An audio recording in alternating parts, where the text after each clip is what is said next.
আসসালামু আলাইকুম সম্মানিত গাইজ, আমি শাহাদাত ইতালি থেকে। এসকাবিদি পম্পি, আপনারা যে লেখাটা দেখতেছেন এটা হচ্ছে ইটালি পম্পি নগরী বলে আর কি।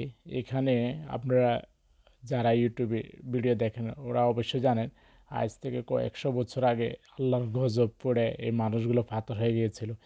মানে এখানে এত বেবিচার হতো বলার বাইরে। তো ওরা তো বেধর্মী, এখন এরা এটাকে মানে পর্যটক কেন্দ্র হিসেবে গঠন করছে।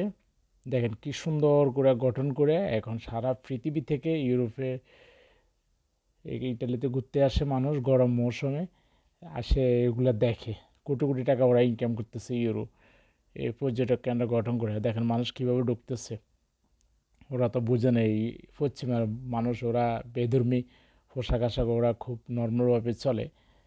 তো এখন কি কারণে ওরা পাথর হয়েছে, আমি ইটালিয়ানদেরকে জিজ্ঞেস করি, দেখে ওরা কেন পাথর হয়েছে, ওরা বলে এটা পরিবেশের কারণে, বিভিন্ন ইস্যু নিয়ে ওরা কথা বলে আর কি।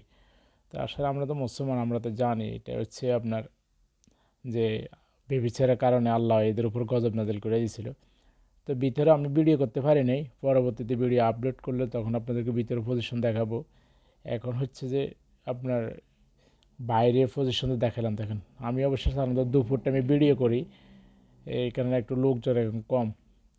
কোটি কোটি ইউরো ওরা ইনকাম করতেছে পম্পি নগরে দিয়ে, যে মানুষ এখানে দেখতে আসে। এই মানুষগুলো যে পাথর হয়ে গেছে, এখন নিরাপত্তার কারণে ভিতরে ক্যামেরা নিয়ে ডাইরেক্ট ঢোকার জন্য দেয় না, কারণ এখন ট্যুরিস্ট লোক অনেক বেশি, ওই কারণে পুলিশে দেয় না। আমি বাইরে থেকে করলাম, তাই বাইরে দেখালাম যে মানুষ দেখেন এ মানুষ পাথর হয়ে গেছে, এগুলো ওরা ভিডিও করে।